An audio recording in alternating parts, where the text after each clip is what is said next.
zakaj se podpira tak predlog, za katerega se ve, da mu delavci nasprotujejo. 45-minutni odmor se že sedaj lahko deli na 30 pa na 15 minut.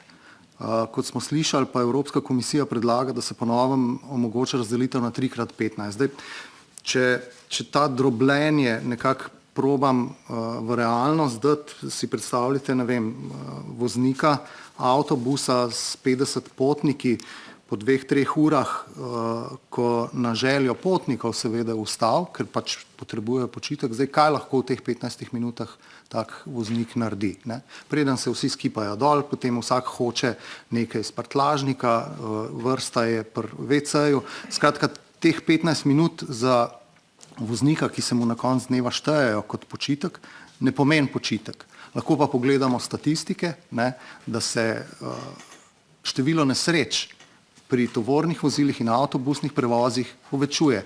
Razlog pa je seveda tudi utrujenost.